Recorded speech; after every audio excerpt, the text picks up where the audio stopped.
it's quite funny because it's not a question I answer very often. I just think it's a mixture of maybe um, evaluating the world, looking for the problems, and then brainstorming a solution, and then having enough passion to execute the solution from start to finish.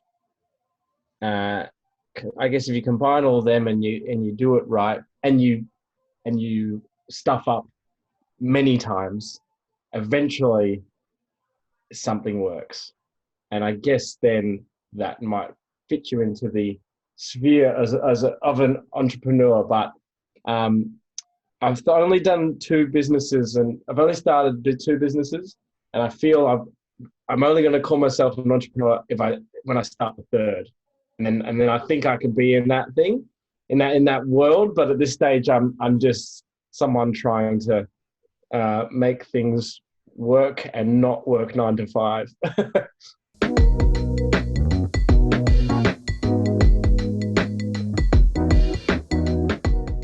I'll start with it was I never thought I'd like to make an app. What's the app I make? It was kind of stemming back to what I was saying before of there's a problem out there at the moment, and we knew and saw and felt that the problem was two things in my world. One that was affecting me very, very directly, and one that was affecting all my friends around me. And the first problem was with the lockdowns in Australia, and especially Victoria. It happened, I think, 2 days before the Melbourne International Comedy Fest, and they cancelled the entire festival. And that's like the big money maker for all the comedians. And because I have I have a background in comedy, more so in TV than stand-up, but all the people that do stand-up also act in all the shows I've made. So I kind of saw how affected they were with this cancellation of the comedy festival. All their income was done. And then followed by the mental health of everyone suffering in a lockdown, including myself. So we got shut down on a TV show we were shooting, a 14-day shoot. We got shut down 11 days in. And that was when we thought coronavirus might kill half of the world. Like, that's when we were like, what is this thing? Oh my goodness, don't get close to me. Don't, I'm only going to know half of you after this thing's done. Since then we've learned a lot, and that's not the case. But yeah, so we were shut down, and every film shoot for the next 6 to 8 months was also shut down. And a business that I'd been building up for 3 years, and we were about to scale and employ people, that went from and getting like an office, like quite hopefully getting a large office as well. That all got cancelled. Like, we just had to pull back on everything and go back to like we just started. And that crushed me mentally. And I was even, starting to drink more, starting to struggle with my sleep at night, and just not really seeing there was no optimism. There was no solution in my mind. I really like... Oh, babes, it's okay. Plenty more fish in the sea. You go get that rod. Ew. Fishing rod. Oh, God, I thought I was bad. This girl with her dirty thoughts. You know what I would do? Overthinking? Fall asleep laughing with comedy sleep stories. Download Laughscape on your app store now.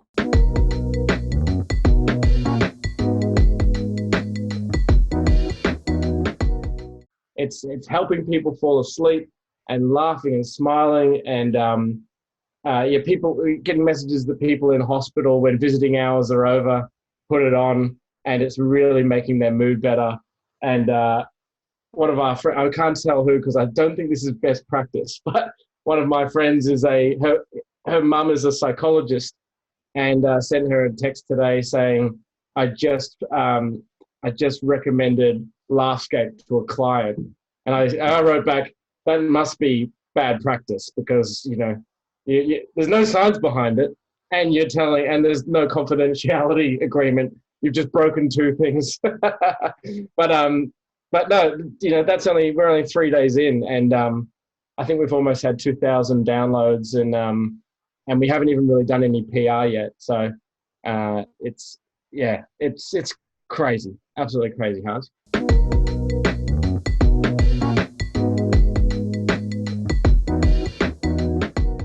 I found these headbands. I don't know if I can find them. Do you mind if I grab them? They're just here. Yeah, go ahead.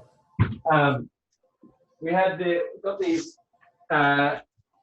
online. I like to listen to things in bed. Just like listen to podcasts, or there's an old Ricky Gervais, Steve Merchant, and Carl Pilkington podcast from the mid 2000s. And I would end up kind of putting my phone next to my head at night, listening to it. And Leah would go, Leah, my partner, would go, "Can you turn that off? I'm trying to sleep." Anyway, the powers of Google and Apple hearing your thoughts and hearing what you say, I started getting targeted some ads for these headbands, which are like these Bluetooth headbands with flat speakers in the side. So they kind of look like this on your head. It's not flattering, but it's flat speakers, so you can lay with your head on the pillow and it connects to your phone like you would when you fall asleep like that. Initially, I thought, no one knows about these things. What if we just buy a 500 or 1,000 of them on Alibaba and try and sell them as a bit of a thing to keep us through isolation and lockdown?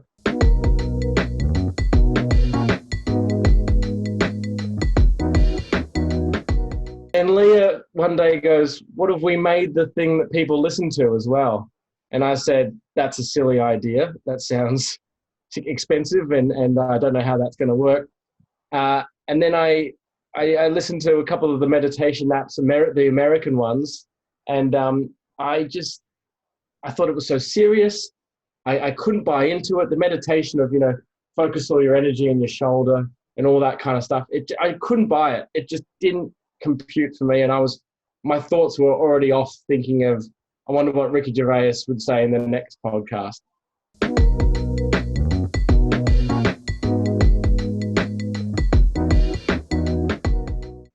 That all kind of brewed into this little spot fire of Leah going, of me going, what do you mean by that? And then we did a couple of test ones. I just recorded a couple on my phone, put some meditation music behind it. And then I go, comedy sleep stories, like comedy mindfulness. And I was attaching these two worlds a passion for helping my mates' mentality, making people laugh is all I want to do, but also making sure they don't spiral out of control from a mental health point of view. And also, I know all these comedians. They're all my friends. And before you knew it, we were starting to research if there was anything out there that combines these two things. And there was nothing. There was literally nothing. And then one of those, you skip forward 2 weeks, we're having meetings with app developers. And then they send us their first invoice for, $20,000 or something. And then you pay that and you go, okay, now we're really jumping in. Now we've taken that big first chunk, we've bitten into it. You now have to just see it through and hope that in 11 months' time you still believe in this idea that you talked about for a couple of weeks. Thankfully, not only do I still believe in the idea, I couldn't be more.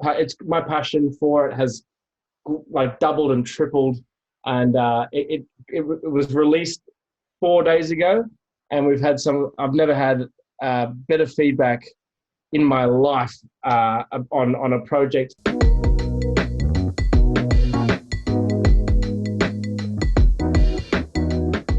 It's quite funny you say that. That kind of male.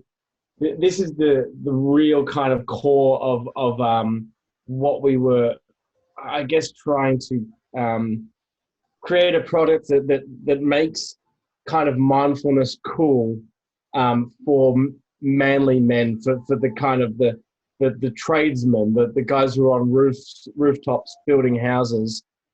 They still have this issue with oh, I'm not going to do that meditation stuff.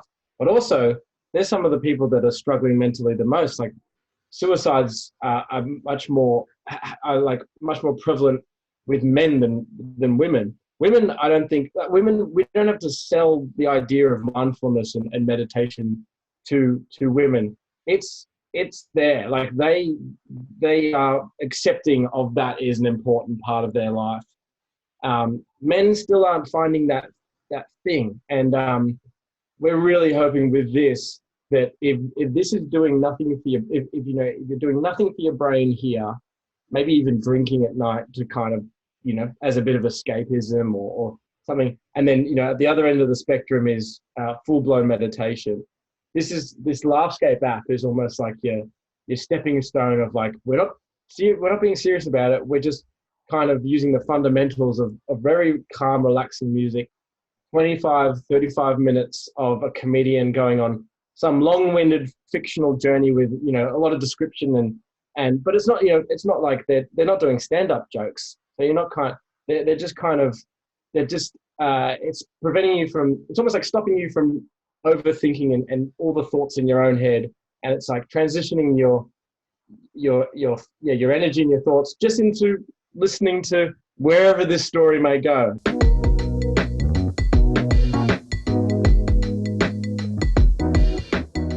Incredibly important. In fact, every session that we have on our sleep story on the app we've got is about 3 or 4 minutes of just doing kind of breath work, but in a fun kind of joking way.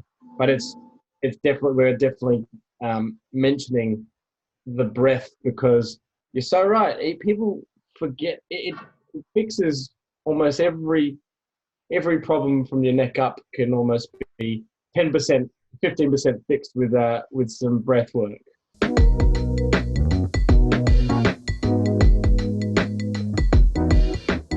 It's always been in you, and it's always. I truly believe that. I honestly believe that everyone's creative, and I think what one of the major issues is, and it's not, and this could be either controversial or it could also be bullshit. I don't know, but this is my personal experience, that I do feel the school system do a really good job of knocking a lot of that out of you. Of even though it's like write your essays and do your things where it kind of alludes to being creative, it still sets a lot of boundaries where you're often not you're not encouraged to question it or ask or even ask questions. That's the way it is, and this is what you do, and then before you know it, you end up in a job that has a similar kind of hours from like 18 until you get your retirement fund and die. That's a bit of an extreme way of putting it.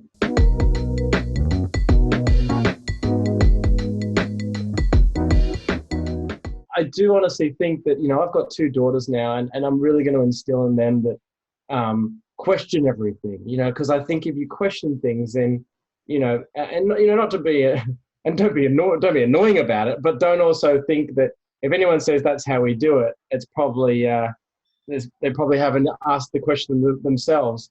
So I think part of the creativity for me was always kind of questioning the norm, even at school, and I got in a lot of trouble. But I was never a bad kid. I was just naughty. I was just cheeky and naughty.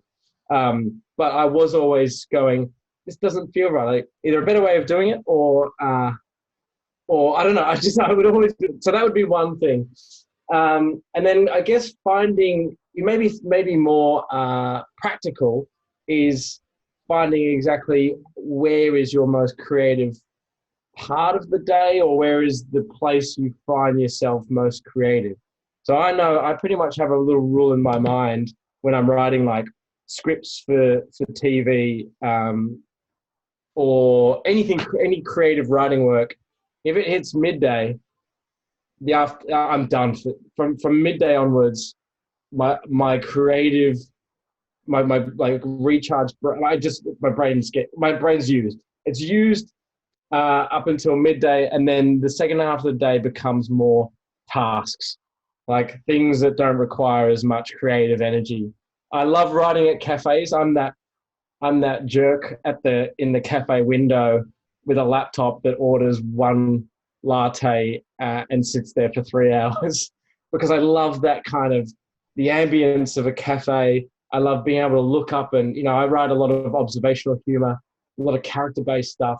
So I love looking around. I love eavesdropping as well, being able to hear things and just draw from real life. So I like to I can't sit in a room with no one around and try and write about the real world.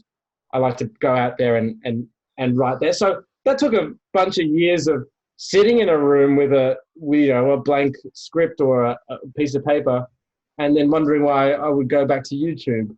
And then there was just trial and error. And then one day, I found myself at a cafe, no Wi-Fi, no internet. I was like, oh, I'm stuck with my laptop and me, and I've ordered a coffee.